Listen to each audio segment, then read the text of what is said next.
Good evening, everybody.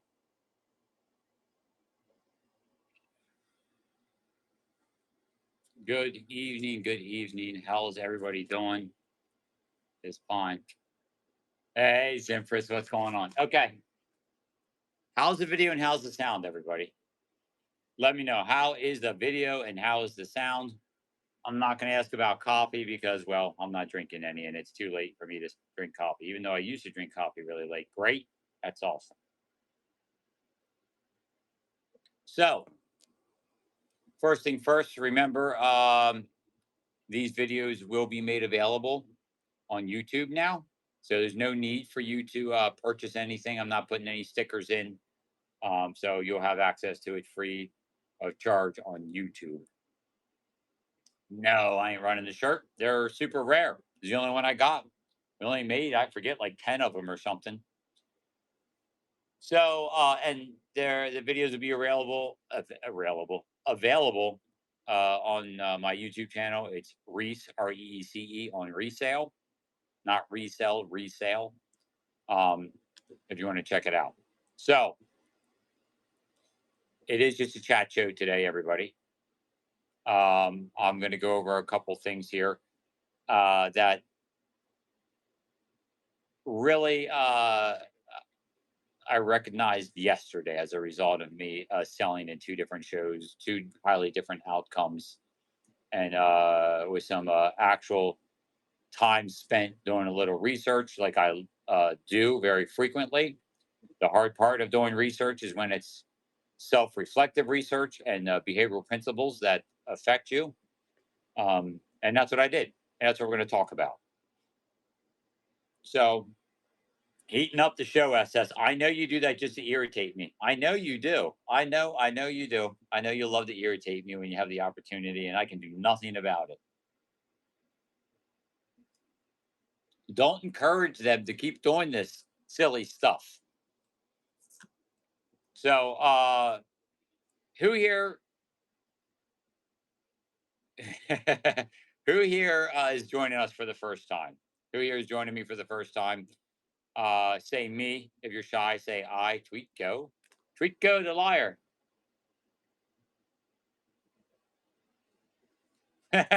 Well, thank you. I guess I don't know your local comic book guy.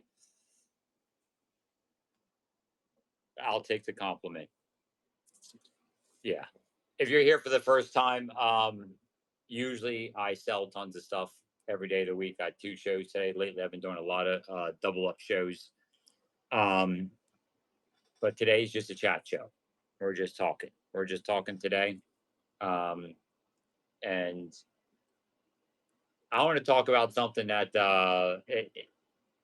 surprisingly, I got an email that relates directly to what I'm going to talk about. Not an email, but a message from another person with a curiosity. I'm going to later direct them towards this video because what they think is the problem is not the problem. What the problem is what I'm going to go over here. So I got a question. Who here is this here is going to be purely directed towards sellers on here for the well, I shouldn't say that. Buyers will probably recognize certain things about what I'm about to talk about. But who here is a seller here and whatnot? Doesn't matter in this situation. What I'm going to talk about applies to beginners, long-time sellers, whatever your success level is. This is going to apply to you.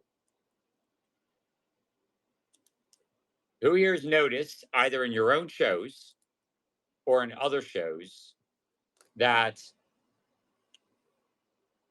when you are angling for higher prices, when you were talking about comps and how much value there has been left on the table, and or in other situations where, like myself, I get frustrated, unnecessarily frustrated, when it feels like people are sniping or taking forever to bid. Who here has gotten into that situation and felt like the more you tried to talk about it or persuade people to realize the value they were getting or the time they were wasting, all that did was increase the downward spiral or start a downward spiral of valuations, and all that much more sniping starts getting them starts kicking in. Anyone here know what I'm talking about? And I'm going to say, if you probably don't, you may not be really paying attention to what's going on in your rooms as much as you should. Nobody has experienced that. I'm the only one that has experienced that. Well, kudos to everybody else.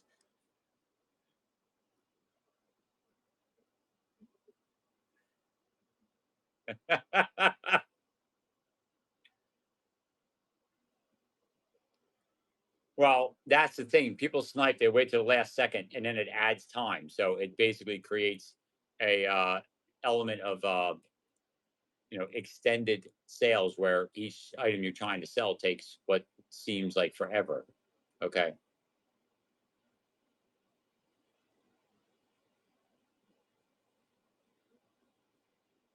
This makes you work. So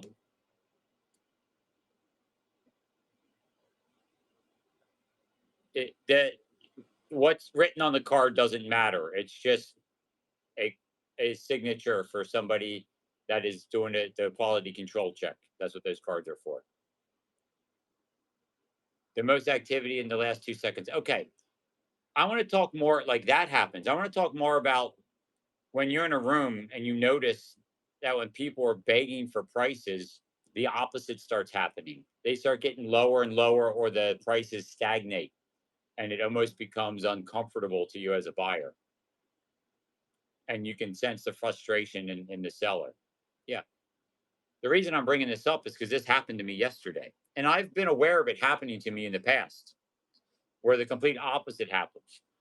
I start talking about what a great deal, but in a manner that is not a celebratory manner where I'm congratulating people for getting a good deal, but I'm not getting the prices I was thinking I should be getting. And then next thing you know, everything just slowly gets worse and worse and worse. And as it gets worse, you essentially are angling for more and more value, and it continues to get worse and worse and worse.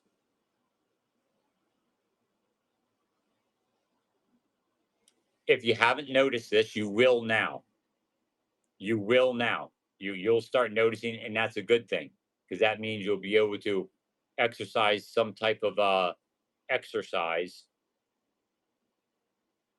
in order to shift gears and potentially get out of it, because you're creating a rut of devaluation. Yes, when the demeanor changes. So this happened to me yesterday. I was selling and things are not going my way. And even I didn't feel like it, but hindsight being 2020, I could tell. I was irritated about the way things were going. And when I say I lost a lot of money just out of my emotional state of irritation, I mean I lost a lot of money. My prices were substantially lower than normal, and it only got worse as the show went on. The more I was frustrated, the more irritation that came through the inflection in my voice and the like little ticks of statements that I would say. Um, Telling people how great a deal they were getting, and it's crazy how valuable the items were that I had, and it was just nuts the way things were going. The valuation just kept dropping, and I'm going to talk about what that is. Okay, if you're not familiar with it, like I said, you will start recognizing it when you go into other shows and or your own shows. They didn't stop bidding; they just didn't bid quite as much or as high. So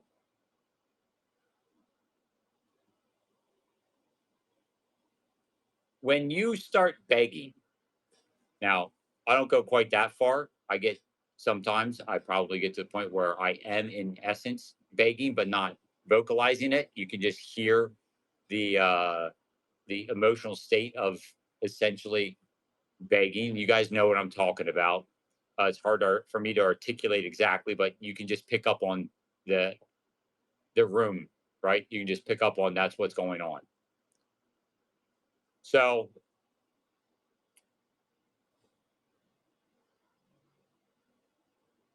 there's a phenomenon, essentially a behavioral principle that's called psychological reaction. Okay, It falls under a parent category of what's called reactance theory. So it's actually called psychological reactance. I'll read the definition to you.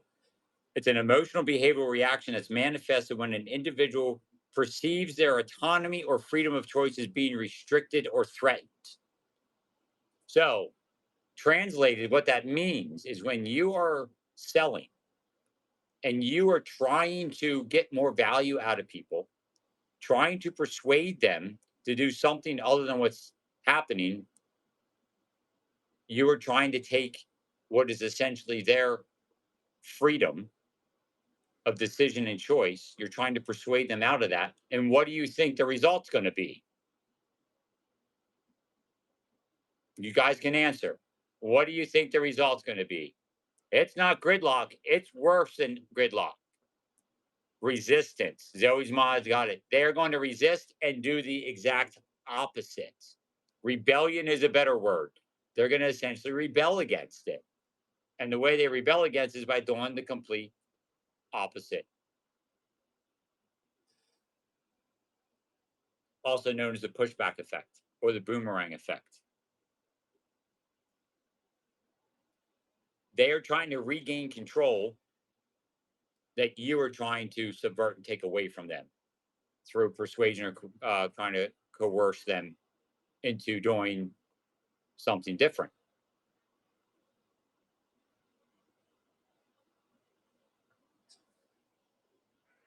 So, give me 1 second.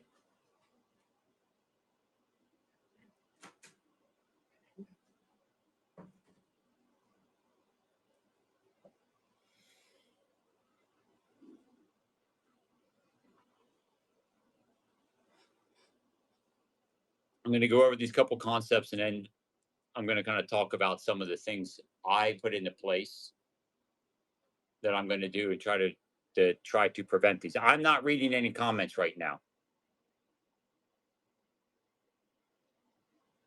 Yes. Yeah. We'll address if you have comments to talk about near the end, we can.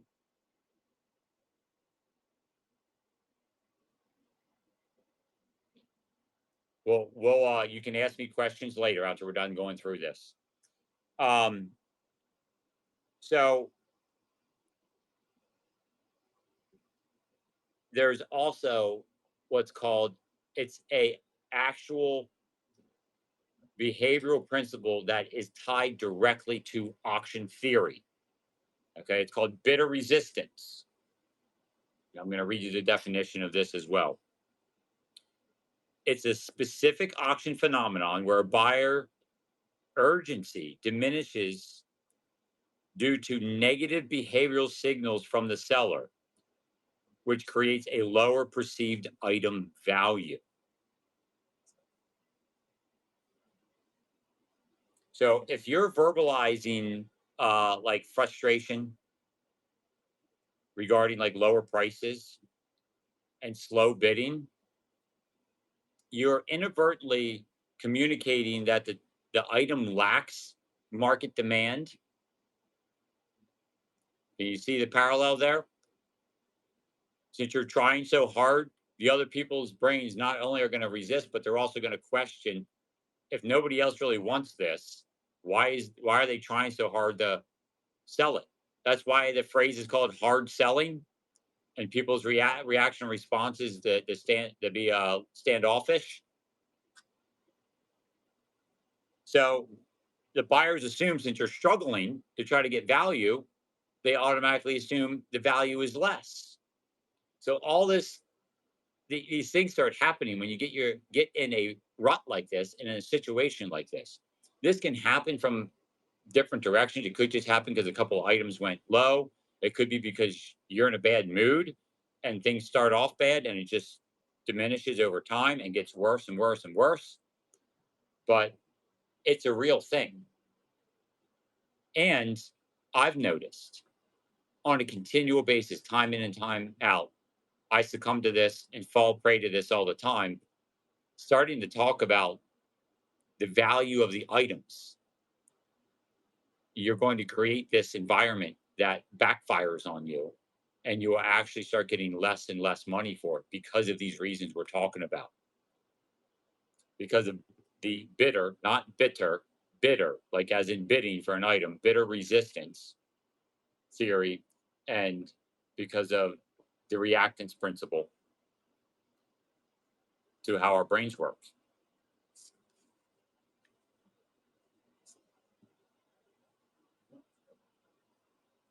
The other things that can start this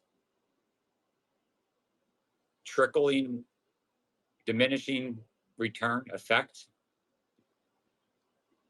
is when you're selling. This happens to me, and you know what you've gotten for the items before, and you're not getting the same value. It starts affecting you emotionally. It starts putting you into a state of questioning, like, what's going on? Am I doing something wrong? And then you start this irritable response starts kicking in, and your inflection, your mood changes, and the buyers pick up on that, and it starts this downward spiral. I'm going to pause for a second. Anybody else here familiar with what I'm talking about? The reason why it really sank in for me is because I did 2 shows yesterday. I did a show where I was in this environment in my head, and I lost thousands of dollars from it. If you were with me in my show, the show probably seemed basically normal, but there's no two ways about it. I was irritated, and the prices reflected it, probably to the tune of 30 to 50% valuation loss in my show.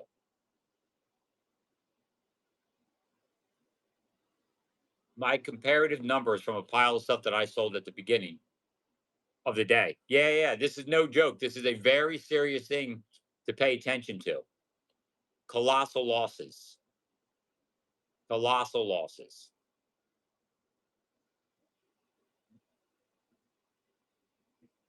I didn't need carrots. The funny thing is, SS, I was actually in a good mood for essentially, but the problem was, and here's what's crazy, is what killed me, is I started running things that I wasn't even getting bad prices for. I just wasn't getting prices in comparison to what I'd gotten for the items in the past. And it put me in a irritable mood. And everyone picked up on it. I knew they picked up on it. And I couldn't put my finger on it, but afterwards I could. And literally said, I know what the problem is. If you guys were there, I flipped the camera around and said, M thinks I'm in a bad mood. I don't think I'm in a bad mood. She goes, I don't know how to explain it. I'm like, I'm probably irritable. It just clicked in my brain. No, she didn't kick me under the table. She put it in on her phone and showed me. Yes, Lady Z. Yeah, yeah. So what turned it around for me? I did end the show. I finished what I was trying to. I had a pile of gold left from that show. And if you know what happened, I did another show that was just a short and sweet gold show. And the reason I did this is because I had time to stop and self reflect. I didn't dig in and research this information until afterwards. But what worked for me was me coming to grips with the fact that the money was already lost, no reason to cry over spilled milk, and that even if what I had left did nothing, there's other beneficial attributes that were going to come as a result. And there was no reason for me to be in a funk about things. And then I just did the worst thought practice of, well, let's say I everyone is irritated and the worst thing possible could happen, and I lost on this purchase that I got. I lost, $4,000. So I decided I'm going to go in the mentality that I've already lost the $4,000. So just enjoy myself and sell. I came on, and that's what I did. I decided I don't care what the value of the items bring. I'm gonna have fun selling gold at a dollar start. Had a little fun back and forth with Kate, follow that bug about how slow the clock seemed to her because I was like, man, things are still going cheap, but I resolved to be happy about it. And then I decided to do, you know what? Let's just have some real fun here. Let's do some dollar start sudden death on gold. And in the end, I went from a colossal loss to actually making some money. Not to mention, I started selling some other stuff because people asked, and the things were doing exceptionally well. And it's all because of that experience based principle that I've talked about in the past. The environment that you create,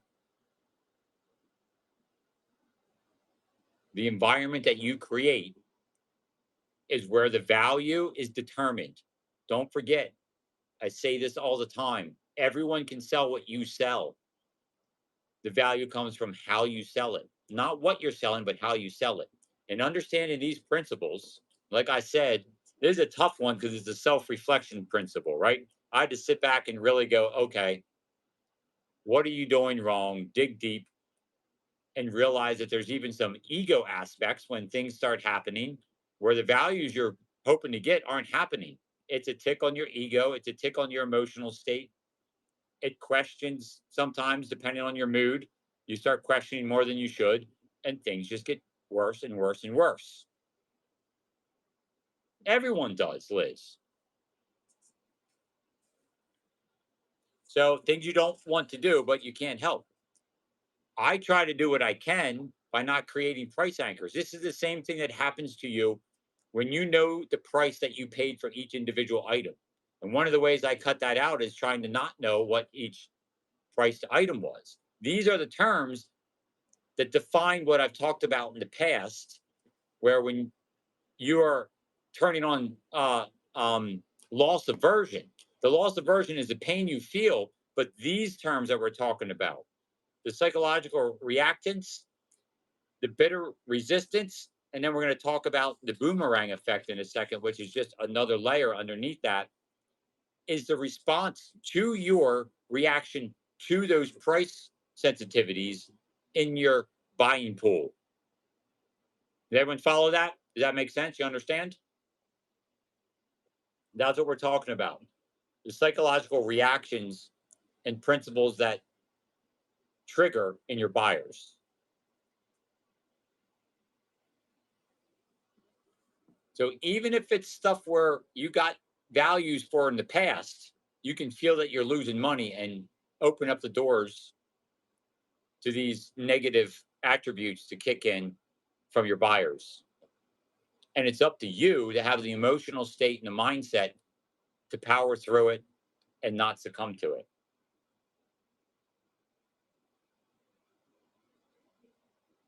Oh, thank you, Spartan. I appreciate that. Thank you for the compliment. So, the boomerang effect is another element. It's layered underneath this. It's the same thing as what we talked about. It's just the simpler term for people to absorb and understand. Countryside Auction Company's rating with the party 8. Countryside, thank you for the raid. Countryside, you and you alone can feel free to plug your shows. Let everybody know what you sell when you sell it. And anybody likes what they have to say, please bookmark or follow. Remember, everybody, one and only one person can plug your shows. That's a raider, and the raider only, which could do so up to 2 or 3 times in the next several minutes if they so desire. Again, thank you for the raid, and I hope you had a great, wonderful show. So, back to the boomerang effect. If anybody's here, if you're interested in buying, this isn't the show. We are just doing a chat show for sellers and for buyers that are curious about some of the principles that are affecting them as well. So the boomerang effect, if you want to think of it that way, that's the principle that, or the more simple term for the reactant, the reactance principle, the psychological reactance principle under reactance theory, where the more you push somebody, the more they're going to push back. You're going to get the opposite. Okay. You're going to throw the concept of value out there to your buyers, and they're going to throw it right back and say, no, I'm going to show you what the value is. And I'm not going to bid nowhere near as high as you're looking for it or trying to persuade me to, because I like my independence. I like to decide what the value of items are, and you're not going to tell me. My gold and silver is rated with a party 11. My gold and silver, thank you for the rating. My gold and silver, you and you alone can feel free to plug your shows. Let everybody know what you sell, when you sell it, and anybody likes it, dead to say, please go market follow. Remember, everybody, one and only one person can plug their shows. It's a rater, and the rater only can do so up to 2 or 3 times in the next several minutes if they so desire. Again, thank you for the rate. I hope you had a great, wonderful show. Again, everyone is showing up. I'm not selling anything. I'm just having a fun chat show about selling. So I'm going to talk about some of the plans that I decided to consciously put into place in order to create an environment for myself when I self acknowledge or become self aware that I'm in one of these states.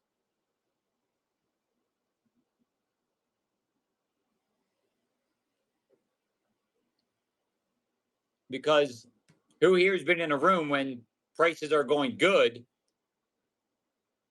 and the better you feel, the better the prices get, and the less persuasive you even try to get. You're focused more on the entertainment, enjoyment factors and the environmental factors than you are on the product and the prices. Who here remembers when they're in what I call in the zone? When you're in the zone and everything feels like it's firing on all cylinders, if you look back at those, you probably hardly ever even get close to acknowledging or mentioning prices other than letting people know if they get good grabs, stellar prices on great items. And you don't even care because of the money you made on the other stuff. It doesn't affect you at all. You're not even concerned. You're just happy for the person that bought the item and got it for a great deal. Your brain's triggering on the fact that they got a great deal and they're going to reciprocate and they're going to come back. That all goes through your head in like a fraction of a second, and it gives you a higher endorphin release, and you just keep cranking along, all pistons firing. If you sold long enough, you know what I'm talking about. And that's where you want to try to be, obviously. I mean, that goes without saying. But on the days that that's not happening, how do we get ourselves there? Can you come to that all the time? Probably not. But can you do things that might direct you towards that if you become aware that you've getting yourself stuck in the mud with these principles or these reactions to prices, and or like I said, the two things that always affect me, and there may be other things that affect you: the bidding time frame and the prices. Because the bidding time frame, there was a while that I let that bother the heck out of me. I would gripe and moan about it to the point where I absolutely loved Jody. Jody sent me a message and said, in short, stop your complaining, be happy people there are bidding on it. And I was like, you're absolutely right. So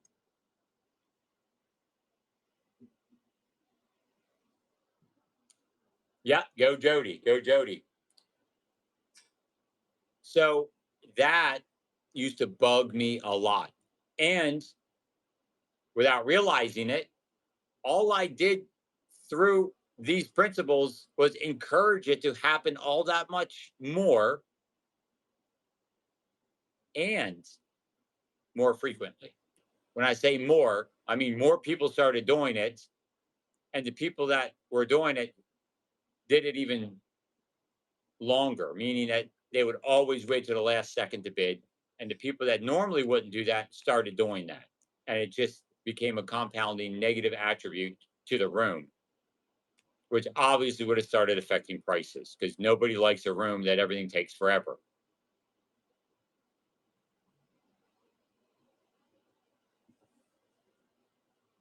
So the thing that works is actually what you want to do when you are in a good mood.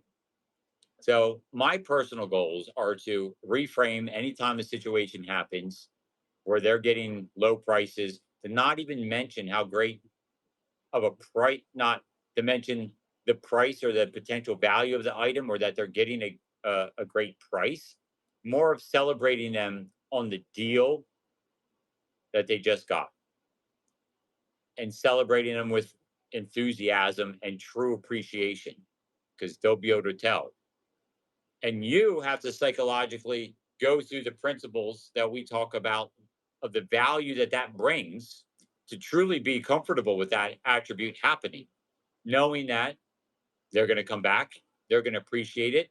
It could be thought of as marketing costs.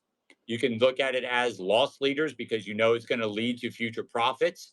Those are all the things you want to be turning in your head when somebody gets a great deal, because those are all positive attributes that are going to help you stay in the appropriate mindset to continue down the road of your sale in order to keep the values up so you don't fall into that trap and start going down that spiral.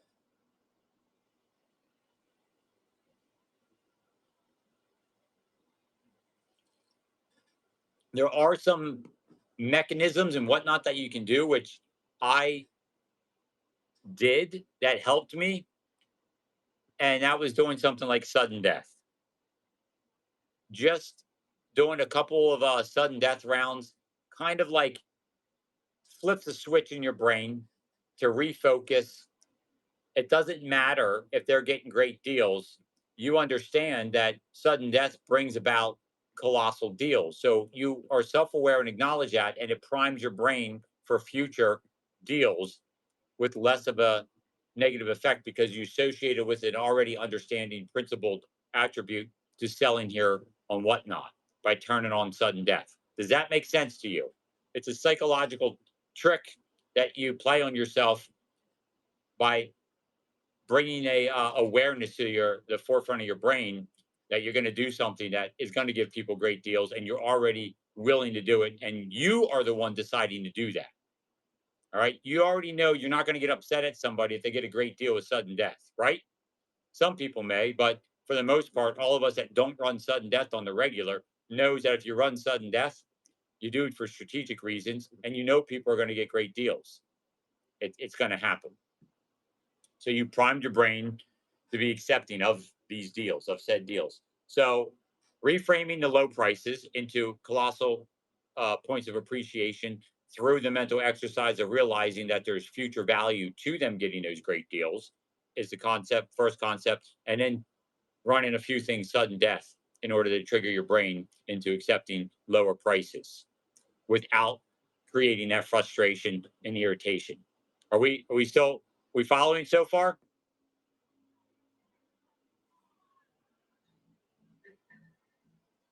So the other thing, the other thing, I'm going to do it. You guys can do whatever you want. You guys know 100% I'm aware that it's not the items, it's not what you sell, it's how you sell it, it's the environment or the experience. I'm going to be making myself a nice little placard sign that says, "It's the experience, stupid." Seriously. And I have it sitting right beside me because that's going to keep me from focusing on the item and make sure I focus on the buyer's experience. That is going to be right beside me, sitting. So whenever I'm getting into these ruts or these moods, I'll be able to look at it. And even when I'm not, even when I'm in a good mood and things are going great, I believe that's not going to have the opposite effect. It's just going to help elevate the situation. It's going to give you even more confidence or give me more confidence and reassurance that, yep, that little plaque knows what it's talking about.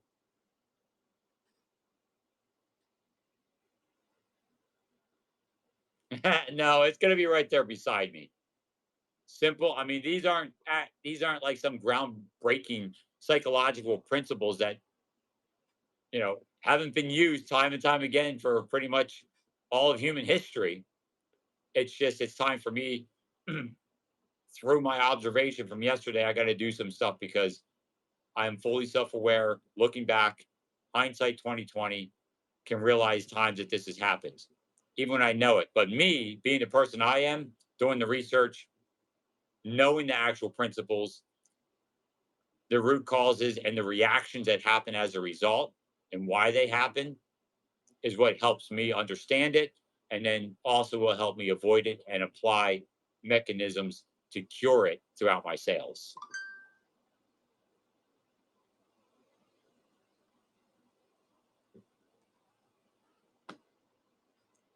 Simple stuff, but it's funny how often we don't do the simple things we know that are going to help us.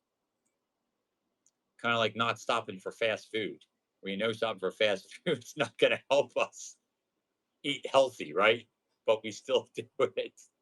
And it would be really simple to just drive right past it.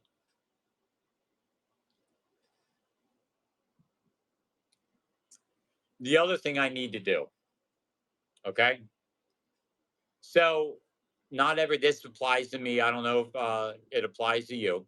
If you adopt the principles that I adopt, as far as not commingling, but bulk perspective on my sale, meaning that I don't like to know the individual prices of the items I'm selling, but I still know what I paid for the lot in its entirety. Now, what do you think is a positive or negative influence, or something that would cause that to be a potential positive or negative influence that I have available instant access to, that could persuade my perspective and cause my reactions to change? What do you think Whatnot has made available to us over the last couple of years, that me selling items, knowing what I paid for the entire pile? Yes, I love discounts. Nailed it right on the head. Yep, the show total. The show total is behind me, but I still will either do one of two things. I'll hit the little red dot that will show me, or I look behind me. And like today, I decided not to look at it at all. And there's two factors to that. Another little side factor is there's times that I've looked at that and have sold stuff into a bad environment just to hit another number, which is good for Whatnot, but not good for me. Like if I'm selling stuff at a 50% discount just to make another $300 so I can hit another, roll over another thousand on my sales number, that's that just doesn't make any sense. Not to mention the prices are probably bringing even less because of the mood I'm in, just struggling to try to get to that number. So I did it today. I didn't look at that number until I knew when I was going to stop. And that way, if I'm going to be disappointed in the number, it won't be any disappointment until after. So the disappointment has no opportunity to affect my sale. I can't go, well, it was because I was looking at the number and I let it affect me. So I'm going to make a strategic effort to try to consciously avoid looking at that, probably through the sign mechanism that I talked about, having the it's the environment stupid sign. Anytime I think I'm going to look at the number, I'll look at that sign and remind myself, don't touch the stupid dot.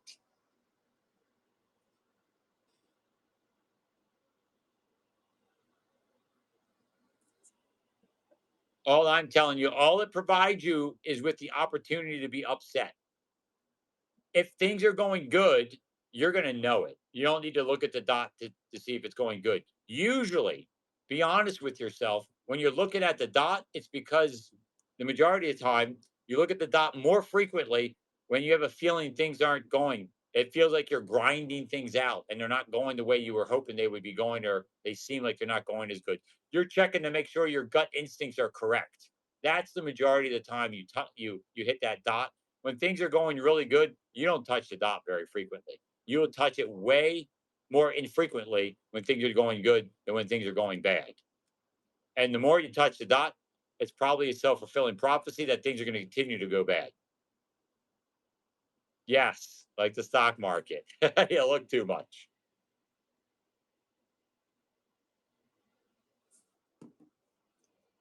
Those are the three. It's actually four things: reframing the pricing as a celebration, which I do, but making sure I have myself in the right mindset that reframing is genuine and authentic, comes from a genuine and authentic feeling of celebrating people that get great deals and great buys.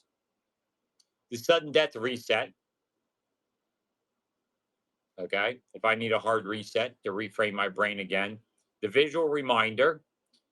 And then what I call the willpower challenge is don't touch the dot. Keep your fingers off the red dot.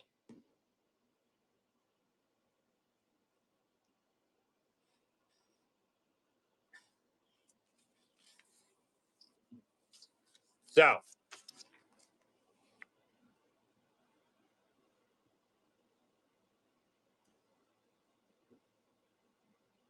that is what I wanted to come on and talk about. I only came on 40 minutes ago. We went through, it's not a ton here as far as content, but there's a ton here in value to you.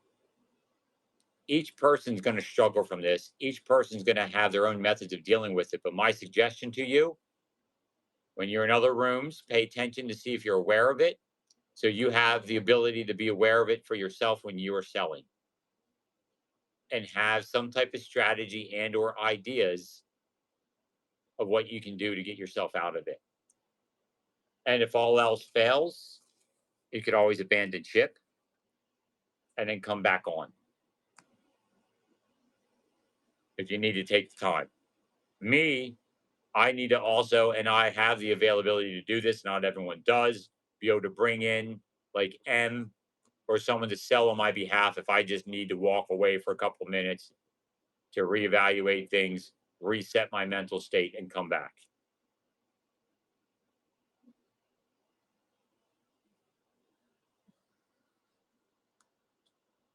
Does everyone understand, grasp, and or familiar with what I'm talking about?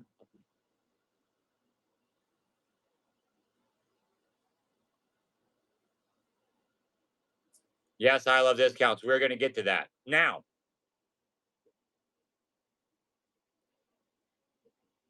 you'll notice in the shop, I'm not done yet. We're going to keep talking here for a little bit. You'll notice in the shop there's a PA meetup. There's tickets now available for you to buy for the PA meetup in the shop. Information.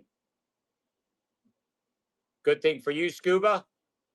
If somebody wants to put the YouTube channel that this will be available to go back and watch on in the chat, if no one's here, there you go. Zoe's Mod put it in.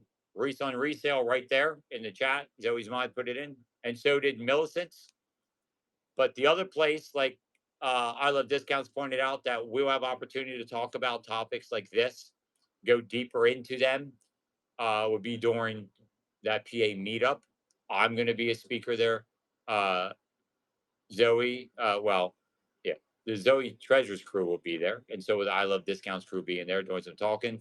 Deneen from Dragonfly Neen will also be there. You got Tracy from Zoe's Treasures. Noel's going to be there. I'm guessing playing some backup tech support for everything. And Tony and Sandra from I Love Discounts. I think you guys are doing shipping, right? And Deneen is doing sourcing, right? Yes, sourcing, if I remember correctly. And I am going to be talking about arbitrary coherence, one of my favorite topics, comparative based selling, and a concept I call threads of coherence. But there's going to be lots of time for conversation in between all the scheduled events and attributes to the meetup. What did Liz ask?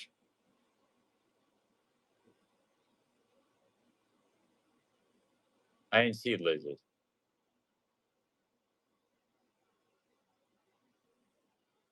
Oh, what you talking about as far as what I just talked about, Liz? If I was alone, that's where there's other things. That's what I was saying. I have the ability to do that, but everything else is stuff you can do. The reframing the low price, okay? The actionable strategies you can take for yourself is celebrating people's low bids when they win, understanding. You have to start recognizing now in your brain that there are beneficial attributes of people getting good deals. The rule of reciprocation, the law of reciprocity, right? You understand that. You also understand that you can look at it as a loss leader. You can look at it as a marketing expense, because all of it comes back to happy customers. Everyone in your room appreciates somebody getting a good deal. So it becomes a compounding value. And when you understand that that's the case and not solely focusing on the lower price, you become appreciative of somebody getting a low deal. And that's what you have to work on thinking about when that happens. So that's the first thing. And then you celebrate it with the person that got it. And when you think that way, the celebration is going to be genuine and authentic.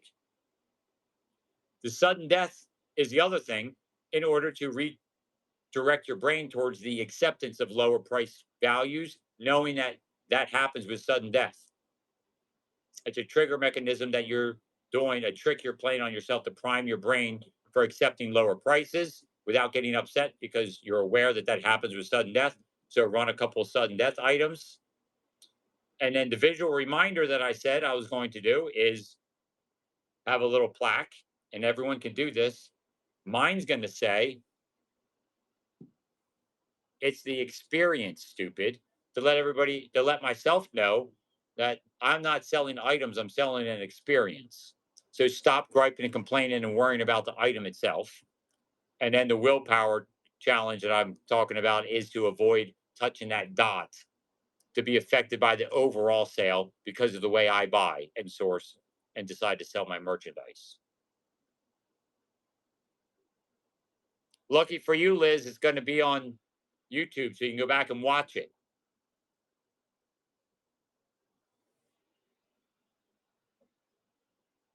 Hey, Donna, what's going on? Now, again, back to the meetup. The tickets are available for purchase. It's a crazy deal. Two meals, two meals included. It's like it pays for itself. So it's a little ways off. You got plenty of time to make plans for it. I'll be having those available for purchase throughout my shows. Tweetco, it has to be for you. Don't do what I'm doing unless you follow the same principles that I do, which I encourage everybody to do that. But you can make a sign for whatever you want.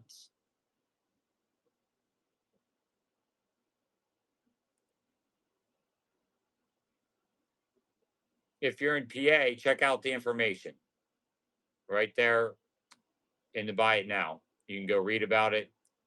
If you have any questions, you're going to want to ask Zoe's Treasures. She'll be able to give you any additional detailed information you may want. Tickets are limited. Absolutely. I love discounts. I have a few of them. I'm going to sell what I have, and I'm sure uh, Zoe's Treasures or Tracy will end up going through all of hers as well. Space is limited, is what it is. Okay. There's limited space for the meetup. So limited tickets. Yes, Gretchen.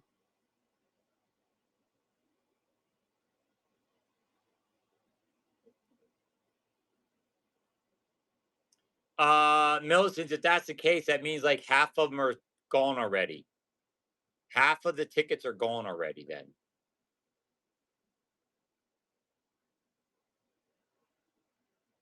Between what she has and what I have.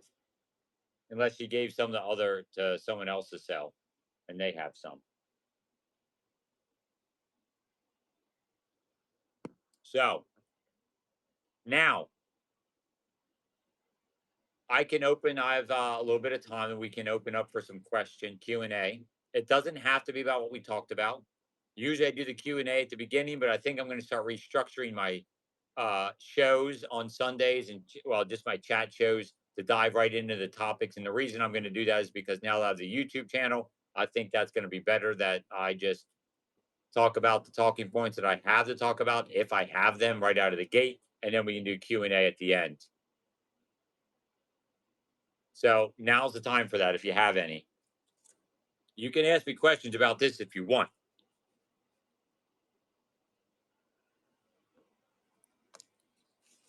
If not, if you have a question or comment for me, use a question mark. If not, I'll sit here and drink the rest of my lovely dandelion tea. Yeah, Donatella, just started. Yes, I do. Thanks to Noel from the Zoe Treasures team, Zoe's Mod.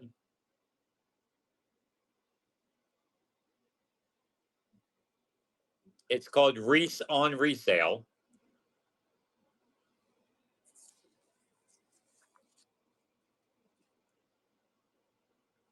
With my last name, it's spelled with a C, Recce. Homegrown? No, it's not homegrown dandelion. I buy these little round dandelion teas. Okay, there you go. Millicent has it right there. Do we have no questions? Honestly, just ask questions. If you don't, I'll be more than I can make this a short and sweet show. Usually I have a lot of time for questions. But if everybody's brains too worn out from the tiring day of activity of selling or buying, it's right above you. Millicents, put it in there. And there's Zoe's Mod just put it in. That's my last name, Donatella. That's my last name.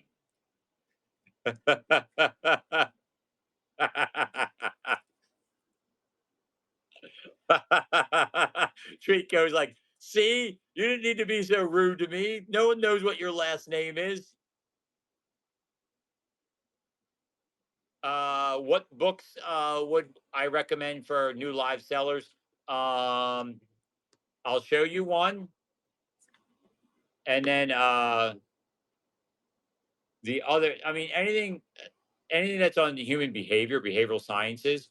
But anything written by Dan Ariely, I would suggest reading. I know he got into a little bit of hot water, but his principles are sound and fundamentally correct from his books that he wrote. Predictably Irrational is the main one I would read. You don't need to read any other ones. And this book is an amazing book. Biology, the truth and lies about why we buy. Great start to the topics of conversation. Not topics of conversation, but topics on human behavior behind what causes us to buy is in that book. And then just behavioral sciences, behavioral economics, mostly in the Dan Ariely books, but it still provides you with all the fundamentals that you need to start leveraging behavioral sciences in your selling style, which is huge in live stream selling.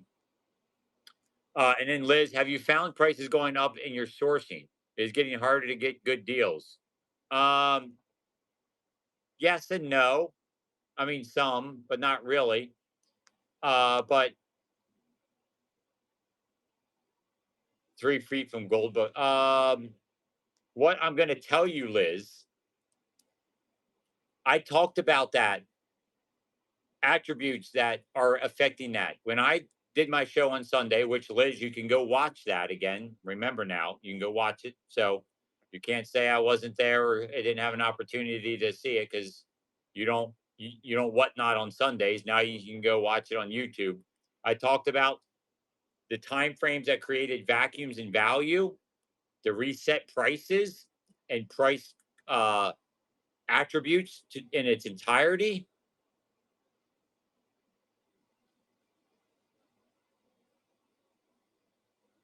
No, it's not that they found the internet. I'm going to tell you.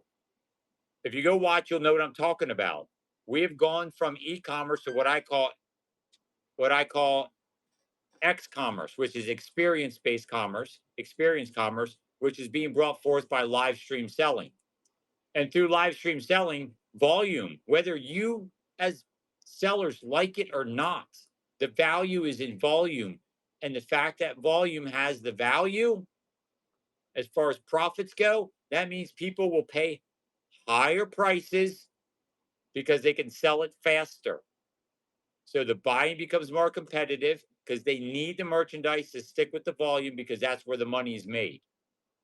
Even if it ends up flatlining, even when the equilibrium comes, it's still going to cause the secondary market for your purchases to go up because people can sell 20 items in the time it took them to sell one item. Actually, they can sell hundreds of items in the time it takes them to list and wait 3 months to sell something on optic only platforms. So as a result, prices are going to go up. It's simple supply and demand. They need more merchandise to fill the volume necessities to their profits that they're looking to get. And they don't need to make as much on each item. Again, like I said before, I can pay more than people that will not accept this and sell it for less than people that will not accept this aspect and make more money than they do. And if they don't catch on and realize that this is what's coming down the pike, they're going to die on the vine. I've been telling you this, telling everybody this for years now. Realize it, it's coming, and it's coming fast. It's just reality. Not to mention the entertainment aspects that is going to start pushing people like it. The fundamental principles of how things work right now are simplistic in comparison to what they're going to be in the not too distant future. There's going to be production teams that are putting together sales strategies that utilize behavioral principles beyond what we have the capability to do in our little homes. I mean, think of what TV and movies did for what it did to the radio industry. That is what's happening. Okay. That is what's happening. And the people with the money are going to realize it. And the people with the money are going to fully leverage it. And there's going to be other monetizable attributes that are going to come along, bar none, going to happen. Should have already been happening, but we can probably, in hindsight, maybe thank our lucky stars because that gives us a little more longevity and being able to stay sustainable in the money that we're looking to make on these platforms. But it's coming, everybody. It's on its way and it'll be here before you know it.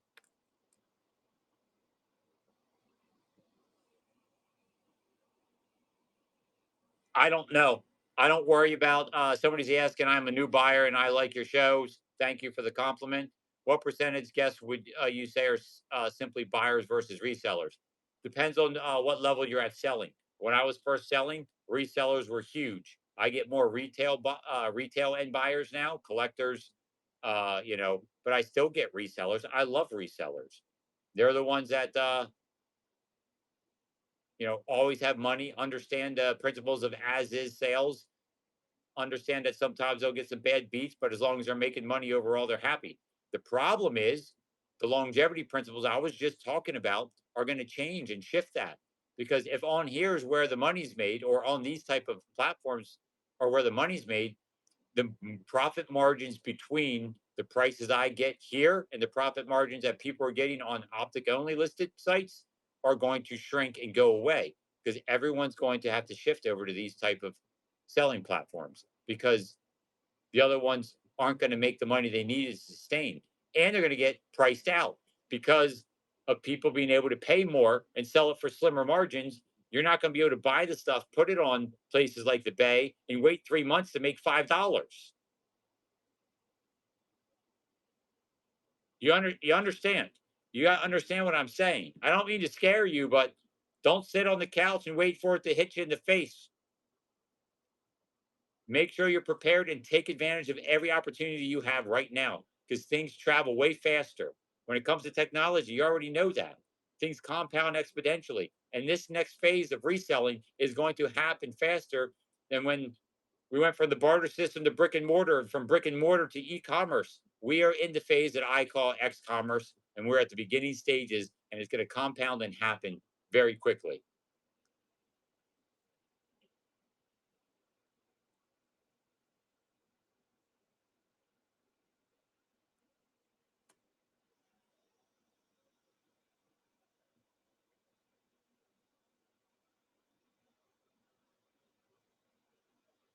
Oh, yeah, yeah, yeah. Higher the price, easier it is to sell. People feel like it's a more special sometimes when it's at that price point. You heard it from a billionaire. Yeah, yeah, yeah. I mean, people appreciate things at higher price points because when you spend more money and it's yours, then the value is what you paid for it, or in your mind, even more. So, but The value that's for the retail end. So the more you get into the retail end, that's where the value. That's why branding is so valuable.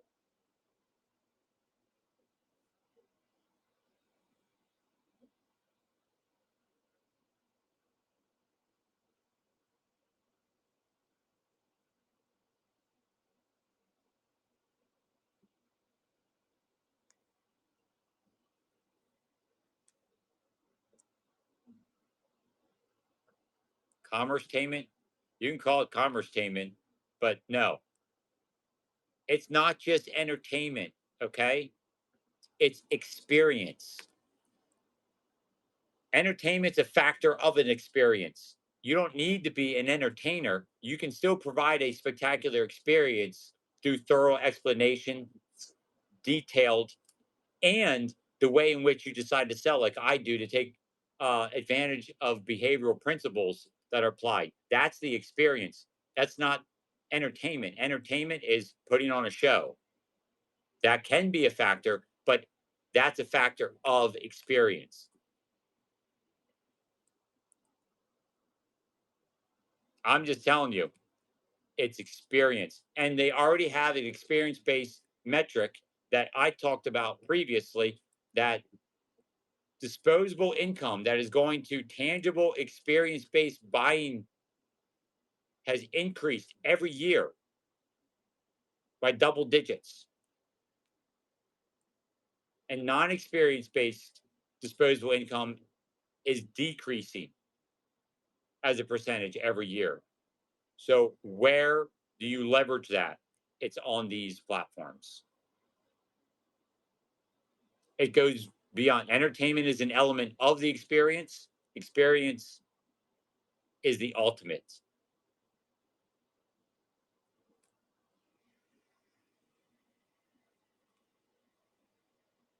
So,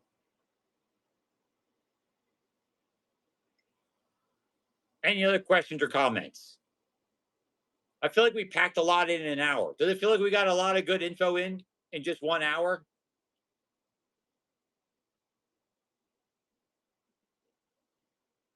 Not everyone wants the anxiety experience of live buying. No, they don't. That's why there's still brick and mortar. But the amount of brick and mortar has crumbled in comparison of the days before. Same thing's going to happen. Is e-commerce going away? No. Is it going to crumble and diminish in comparison? Yes.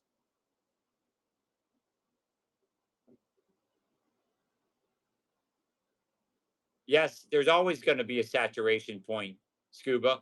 If I learned anything, I've now lived through all these different changes.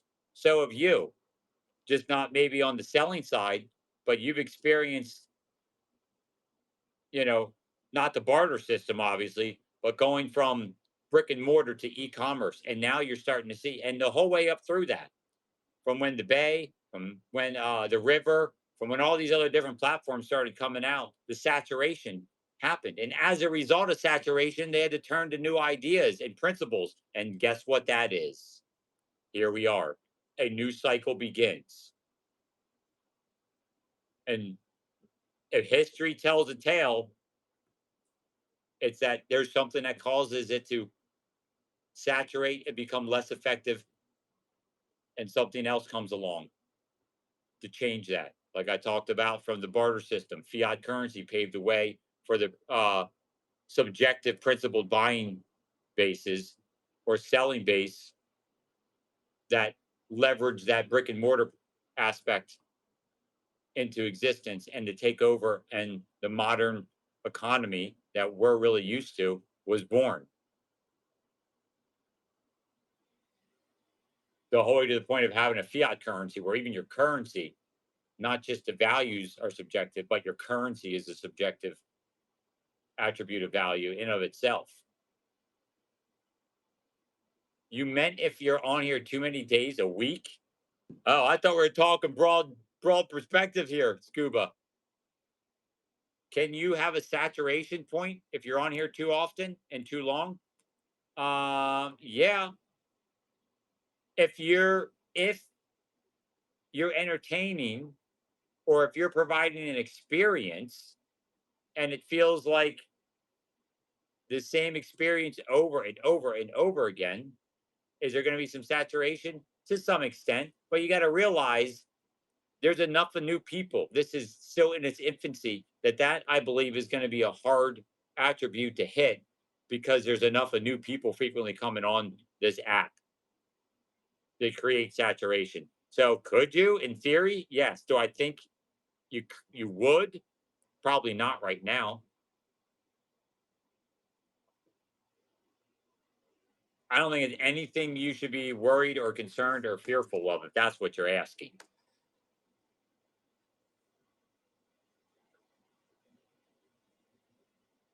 How do I think it's going to affect it? Well, it's going to affect it in several ways. There's going to be the people that are uh, kind of stuck in their ways of selling, and live sellers are going to go and sell their merchandise live at their locations. And then there's going to be the next generation that's not going to put stuff out. They're just going to sell the stuff live themselves. I think it's going to potentially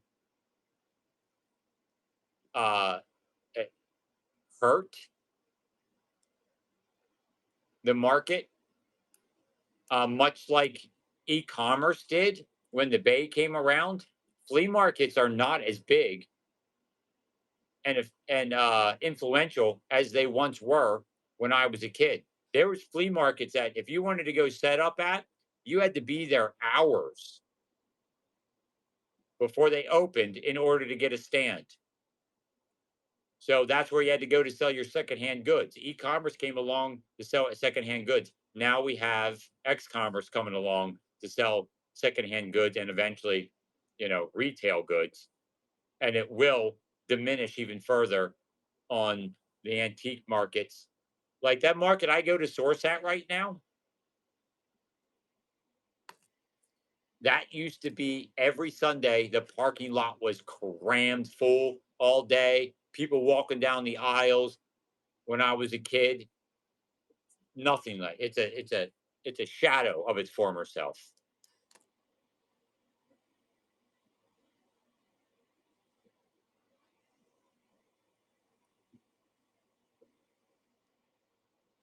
8 days a week. Any other questions? I'm feeling good. We got some more questions?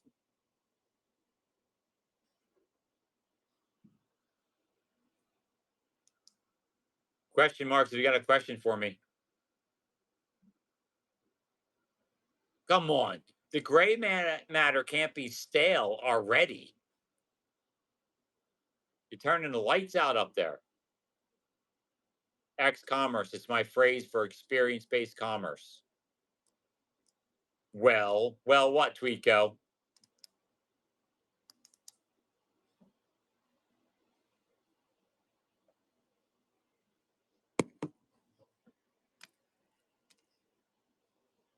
I feel like it's Sunday morning where I'm like, I'm really going to try to pull questions out, but I'm not going to do that. Yes, I was nervous when I was going live initially. Everybody's nervous when they go live. You just do it, you'll be fine.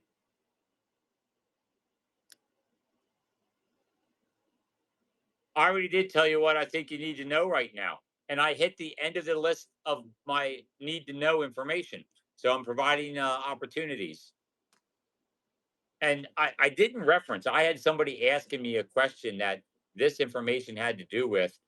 Um, they were wondering why certain people were getting lower values in their room in comparison to other people. And they thought it was for a different attribute.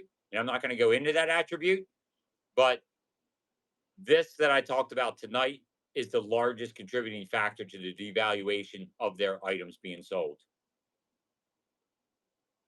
Do you like watchers? What do you mean by do I like watchers? Do I like people coming in and just watching the show? Absolutely. I appreciate everybody. I appreciate anybody that chats in my show, anybody that buys in my show, anybody that bids in my show, anybody that taps in my show, and anybody that watches in my show, and anybody that just walks around with earbuds and listens to my show. I appreciate each and every one of them contributing in one way, shape, or form to my success here and whatnot.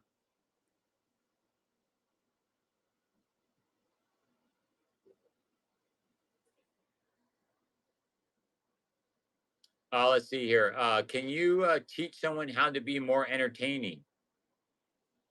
Can I teach somebody, or can somebody learn how to be more entertaining? They can be learn how to be more entertaining, but I think you keep focusing on the entertainment attribute too much.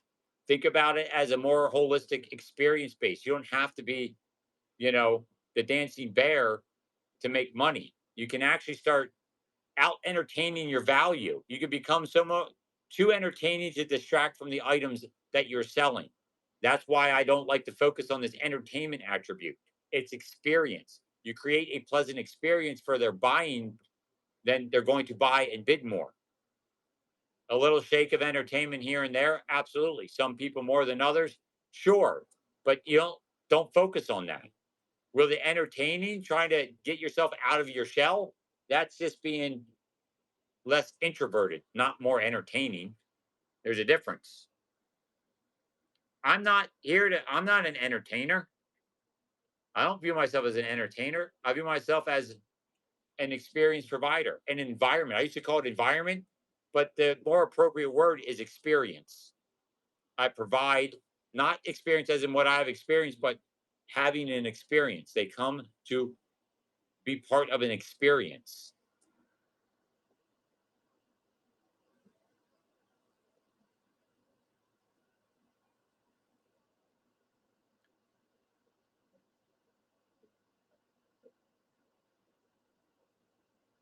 You're creating an experience.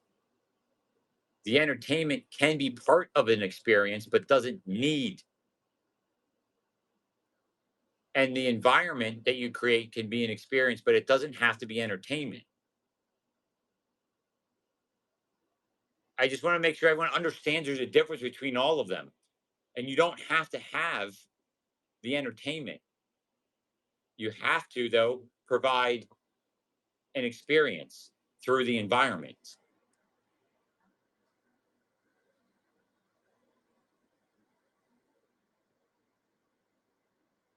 Do the watchers what make money for you? I don't know what the question is there. I don't know what you're asking. If watchers make me money.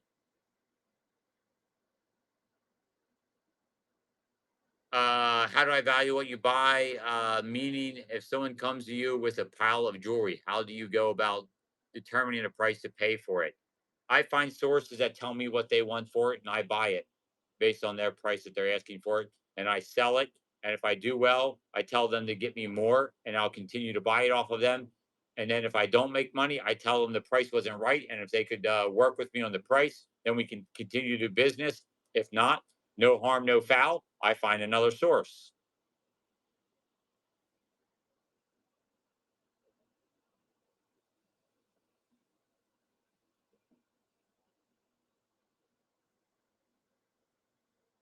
Yes, Zoe, that's a perfect example. What I'm creating for an experience as opposed to entertainment is when somebody buys something from me for $1, okay, what experiential attribute do I apply? Who here's been in my shows and knows if someone gets something for $1 in my room, it's not, I'm not entertaining. I'm not like, oh, $1, and I start dancing around. I'm not trying to provide entertainment. I'm trying to provide an experience. What do I do? Yeah, I say you steal, you rob. Here's some more stuff. I give them more items.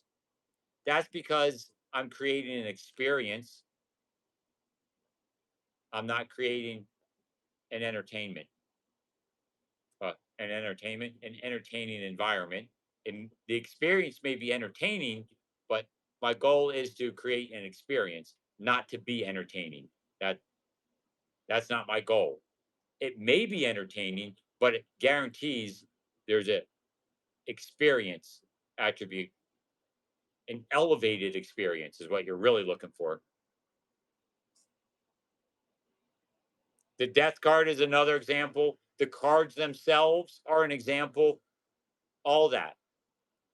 Can it be entertaining for some people? Yeah, but does it develop and create an experience as a whole through the whole as through multiple levels of buying with Green 13? Yes. The ability for people to contribute towards ideas, and I take it and run with it, and it becomes an experience for everybody because they are involved in the progress That is green 13 here, which you can't get anywhere else. That is experience.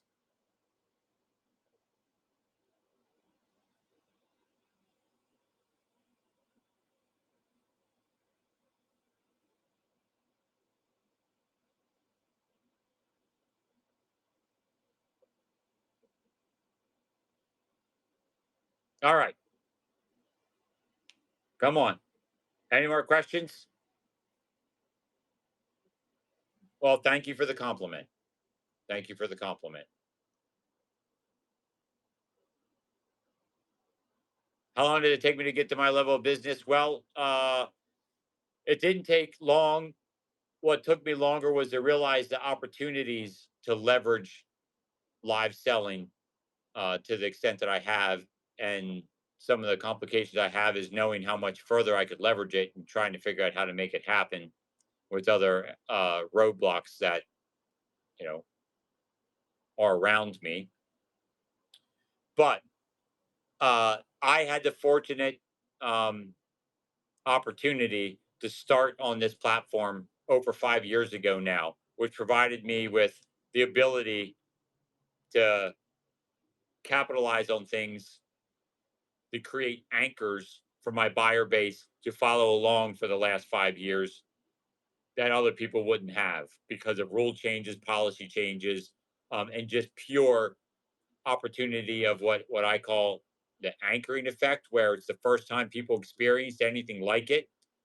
I had the opportunity to provide those experiences, which is a huge solidifier in support and continued buy-in of your brand, of what you have to offer, and your stream that your selling stream.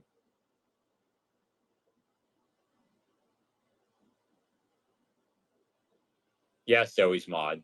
That is a question you need to be asking yourself, and some of that has to do with you going back and watching what you did when you had good shows or bad shows and start observing what experience you were providing when it was good and when it was bad.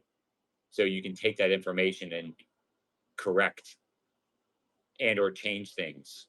Both of them would be for the better. You can look what you did that wasn't working as well and try to notice things that you may have been doing that created a less than exceptional experience for your buyers and do what you can to prevent that from happening. Or if you notice what you did to create great experiences and continue to do more of that. No, I don't really collect anything. No, I have a few key things that I bought that I wanted. The funny thing is, most of them, well, I have three things up here, but I don't really show them. I can show you one of them. One of them people get a little weird about, so I don't bother bringing it on screen anymore. But the other thing I can show you outside of that, oh yeah, I have a really old map back there that I have. Very little. Like if I get something, it's just because I have a spot that I think it'll look good on. What is your intent on providing free shipping in a show? Well, the cool thing is, I just talked about free shipping, part of the intent, but I talk about that very frequently. I will some more in the future. If you keep following my Sunday morning chat shows, we'll get to some more of those attributes. But I have the YouTube channel. One of the videos on there has some of the principles behind the value to free shipping.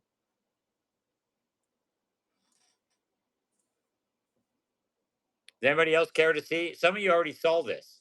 I bought it because I always wanted one. I bought it at the beginning of this year because I put a lot of hard work in. So I bought myself a little gift. Run? Yeah, no, absolutely not. Absolutely not going to run it.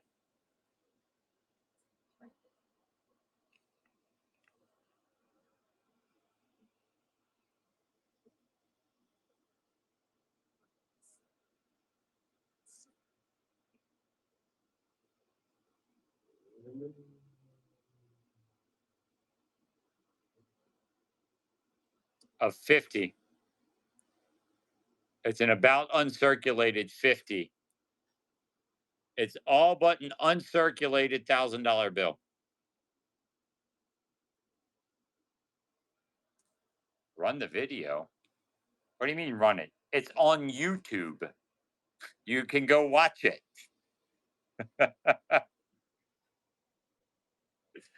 Millicent just put it down there for you to go watch. It's the one that has the free shipping information is the Reece on Resale one.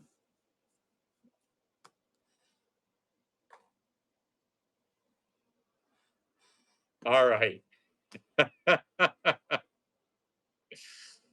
Yeah.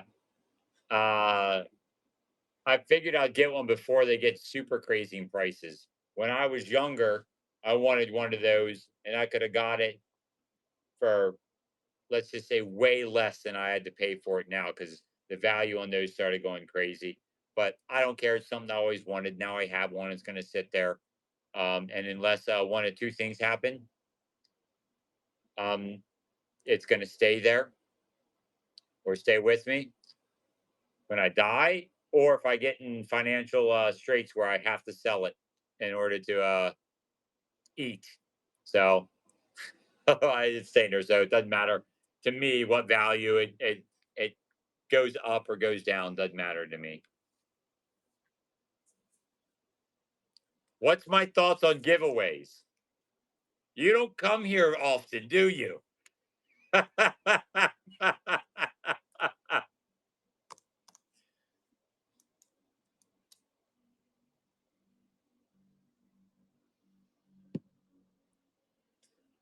Okay. I'm just giving you a hard time.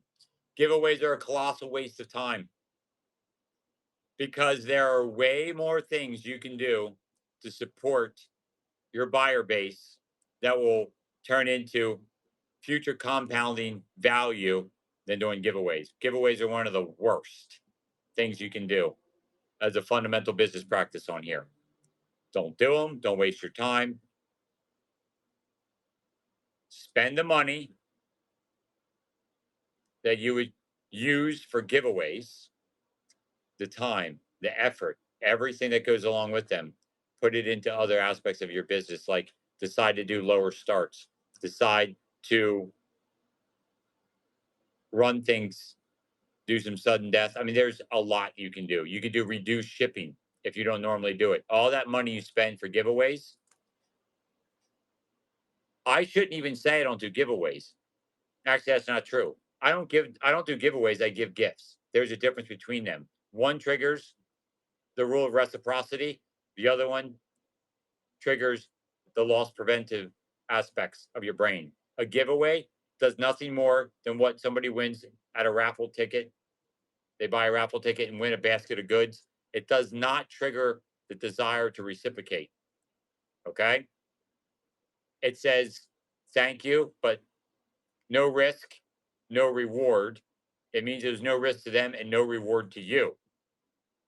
If I run a giveaway as a gift, okay, it is a gift to every single one of my buyers. If I do free shipping, I know, not the giveaway. If I do free shipping, it's a gift to every single one of my buyers. A giveaway is not. A gift, people reciprocate. Okay. You gotta understand the difference. Not to mention, every one of my gifts hits my target market. Every one of them. Or if you want to look at it from the giveaway perspective, call it a giveaway if that's what you want to do. Every one of my giveaways hits my target market. That's my buyers, my supporters. And I focus on turning buyers into followers, not trying to focus on turning followers into buyers. I promise you, it's much easier to get a buyer to become a follower by using attributes that I talk about on a regular basis, and it is to get somebody that won a giveaway or entered a giveaway by following you to turn them into a buyer.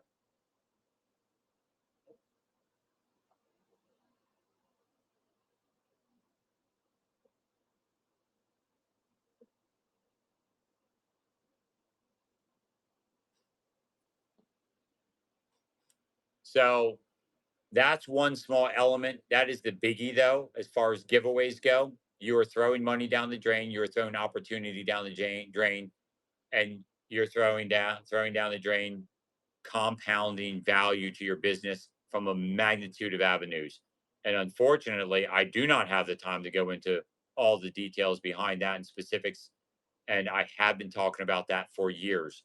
I haven't been doing giveaways, or I should say, my frequency of giveaways is so small from the beginning. The only reason I would ever do giveaways when we first started 5 years ago was before you couldn't even run items when I started while you were running a giveaway. We would do it to take a small break. Be like, hey, everybody, enter the giveaway while we take a break during our 8 hour show. We take a break to get a little something to drink and a little something to eat.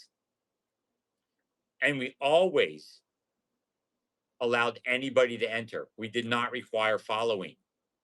I don't even know what my follower number is because I don't care.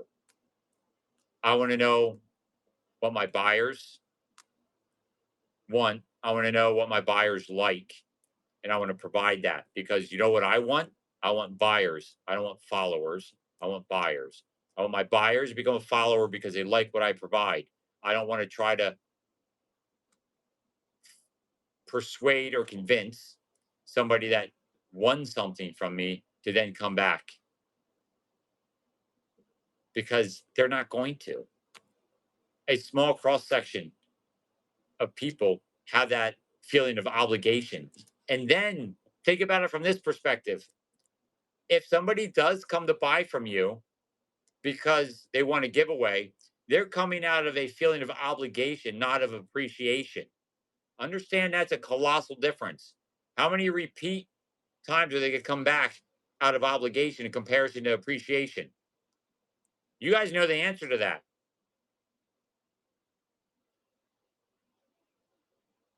All right, just think about it. That simple fact alone should tell you should be approaching it completely different. Cheaper start prices, cheaper shipping prices, having doing fun things like throwing items in live on screen, creating more of an experience. Put your efforts and time into that, not giveaways. You guys didn't answer the question. Answer the question. What do you think the difference is? If people are, how many times I'm going to come back out of obligation in comparison to appreciation? A giveaway winner, the only time for the minute amount of people that are going to come back, they're doing it out of a feeling of obligation. So they pull the trigger once and they're not coming back again. They're going to say, I fulfilled my obligation. I'm out of here.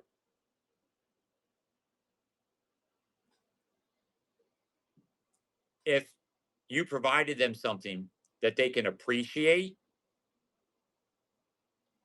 you know they're coming back. And if you continue to give them things that they can appreciate, they're going to continue coming back. And giveaways do not provide that opportunity. Not to mention a magnitude of other elements that we will be going into in the future in my Sunday shows that I decided to start a multi-part series on. And we're started way back, literally just last Sunday at the barter system. So,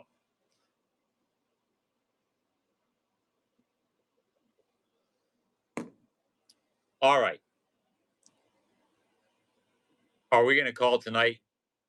Is it done? Is it time to call it a night? I think so. It's 7:30. I think we got a lot of information crammed in. Answer some questions at the end. Had a good time. It's 7:30. I got to get up and have a show at 8 a.m. tomorrow, right? Right? And again, don't forget the tickets for the PA meetup are in. They should be in my shop as well. If you want to get some questions answered about them, make sure you go or send those questions to Zoe's Treasures. She will answer any questions you have, curiosities. Contact Zoe's Treasures, but they will be available. I'll be making sure to put them in my uh, bin for future shows as well. And I think it is time for sure. We'll look at creating a raid, see who we got here. Bill's still on. Bill is still on. Go say hi to Bill. right? Go say hi to Bill. You have a good time. He might sell gold. He's been selling gold for cheap, free money. No joke. So until next time, everybody, happy bidding. And I look forward to seeing you there. Last time we rated him earlier today, he sold a gold coin from the 1800s that went for less than melt value or less than spot value. Let's see if he has any left to sell. See you tomorrow at 8 a.m., everybody.